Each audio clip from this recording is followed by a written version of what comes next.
Hey, it's Rob, and welcome to Bobo-Nesha Ancestral Tarot, so we clutch our pearls and keep it moving. Welcome to our Tuesday reading. Today's reading is going to be on Heavy D. I found out that he is Jamaican-American descent. He was born in Jamaica, I guess. His birthday is May 24th, 1967. I didn't realize that. So we're going to pick up his energy. And then on Thursday, we're going to do one on Kodak Black, which it's very interesting because Kodak Black is also an islander, right? He's Haitian. You consider Haitians islanders, right? I do. So we're going to do one on Kodak Black on Thursday, and then we're going to do our collective reading on Saturday. All right, so let's get straight to it. You know, the crazy thing, Heavy D, I think he really loved food. Let's be real, okay? I think he loves food a lot, honestly, especially being Jamaican. Jamaicans make the best food. They make good food. I ate a lot tonight, and I feel really heavy myself. I feel really, really heavy myself. So, excuse me if you hear a lot of heavy breathing tonight. I'm not doing it on purpose. All right, so Heavy D. What is Heavy D's energy?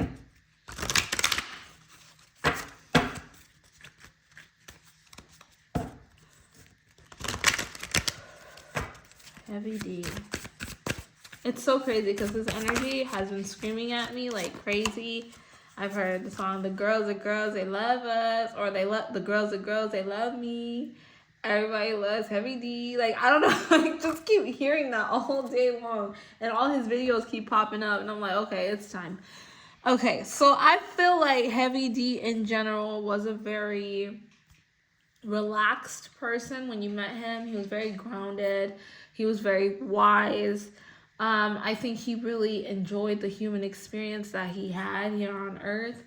And ultimately, deep down, my gut is saying that remember, everything is energetic. Every reading you hear from me is energetic for those sensitive people out there. But, like, I'm not going to lie to you.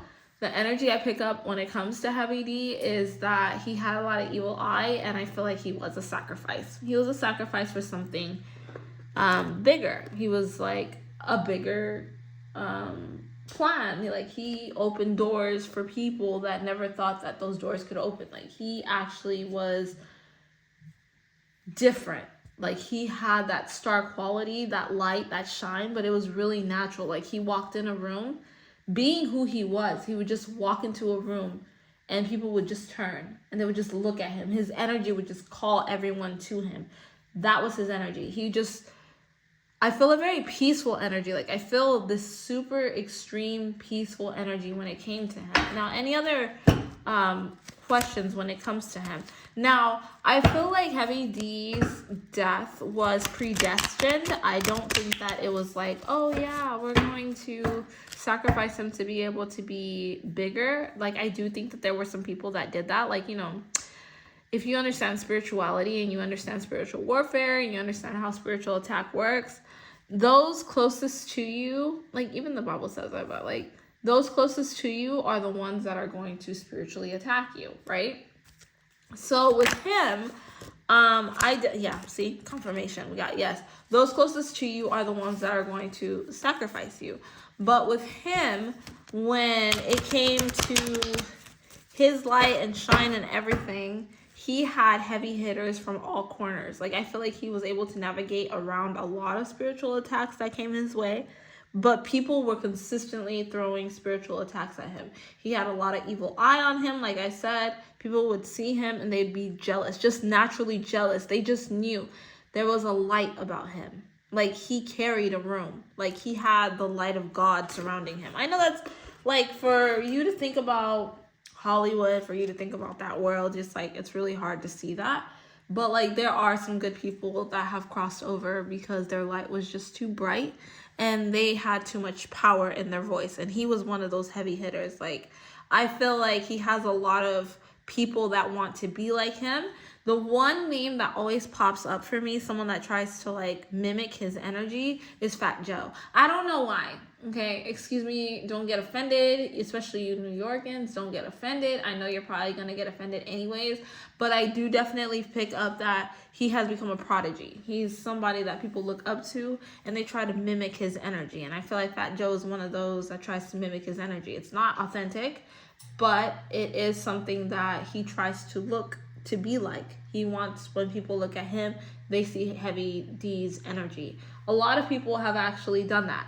Another one that I think that they tried to have mimic was, I know this is really crazy, it was Biggie Smalls, but Biggie Smalls had his own light and his own energy that people weren't able to tap in completely. Like, they weren't able to make him transition to be a Heavy D. That's just somebody you look at and you're like, okay, like, let's kind of work with that same energy. But I feel like ultimately Biggie Smalls had his own energy at that. This is really crazy, really deep, and his reading for some reason is very much like understanding how that spirit realm works. I do definitely feel an energy that his spirit is trapped somewhere. I don't think that his spirit has been freed, but I do think that he is able to still communicate with this side. Now when I say trapped somewhere, I feel like, okay, I'm so sorry, but like in the spirit realm, you can be a slave.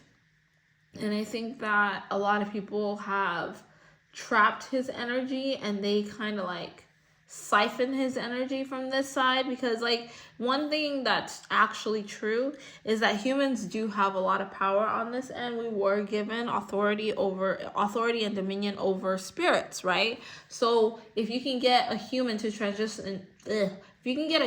transition into the spirit realm, you can now siphon their energy. But if they are here, you can no longer siphon their energy. You can summon a spirit. You cannot summon a human.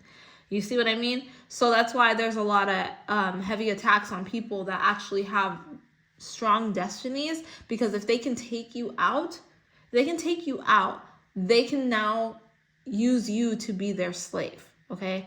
Now, there are like certain religions that, like, spiritual religions. I'm not gonna name the kind, but if you know, you know. There are certain spiritual religions that are able to kill and resurrect. And when I say kill and resurrect, I mean like they'll kill you and they resurrect you in spirit to be their slave. You do everything they want. A human can do that. Yes, I know that it's not something you should try to do, because if someone in the lineage wakes up, if there's ever a chosen one that comes in through the lineage, which most likely there will one day be, if you're not the lucky one, then you're gonna go through a lot of spiritual attack. Like a lot of things that you do, you're gonna go through a lot of things that those before you never had to go through. This is just all truthful stuff. I don't know why his energy is telling me all of this stuff, but like I feel like he is a slave to the spirit realm. Okay, so let's see. Was he sacrificed? Ultimately, yes, he was sacrificed, but was it specifically through celebrities? Yes, some celebrities did sacrifice him, and some family members sacrificed him. Many people he was open to. I feel like his heart was the kind of heart that was just open to everyone. Like, oh, I'm going to help you. I'm going to give you a helping hand. I want to be there for you. We're supposed to all come up. Like, I feel like when he walked into a room, he was like helping everyone to kind of grow with him. But a lot of people seen that as a bad thing, and they tried it. Like, I feel he was very balanced, which is crazy, but I feel like his life was very difficult. He did go through hell on earth. He went through a lot of pain, a lot of sadness, a lot of people that hated him. A lot of bad stuff started happening around him, and I feel like he was starting to wake up spiritually, and right before he could wake up spiritually, he was sacrificed. Like, boom, gone. He was taken out. Like now, like I think I said this, but I'm not sure. This is, black magic that has been done to him. I feel like this is generational. Okay, so in his lineage, they have been cursed to have a lot of people have evil eye specifically on his lineage. Now, I feel like there's a lot of pain in his family lineage. If the family is not suffering, the family is passing. Okay, so if you're fighting to be better, you're gonna pass. That's just an entity that like flows through the lineages. Like, it just, it roams, and it's like, okay, we took them out. Now we're gonna live longer. We're gonna take these out. Okay, boom, boom, boom, boom, boom, until that earth angel comes here and they're like, I'm done, no more, and they break the generational curse. That's basically the energy that I pick up with that. So he had a very powerful spirit where he could have been someone who could have broken the generational curse, but because he woke up too late, he didn't do it on purpose, of course, but like people were watching his journey completely. He woke up too late and he was taken out. That's just the energy that I pick up. Yeah, there were powerful people in Hollywood that took him out, but there were also family members that took him out too. It's really, really sad. But I feel his energy, but it feels trapped. Like I see a jail cell around me. Like he's trapped. His soul is trapped. He wants to be freed, but he can't get freed until there is someone in his lineage that wakes up to it. And it's coming, but it's not here yet. It's not here yet. So his soul is definitely trapped. Yeah, so we're gonna end it right there, guys. I hope that was helpful. Heavy D was very talented, and you can actually see the light in his eyes. Honestly, I'm not even gonna lie with you. I mean, lie to you. All right, I'll catch you guys on our Kodak Black reading on Thursday. Don't forget to like, share, and subscribe. Bye.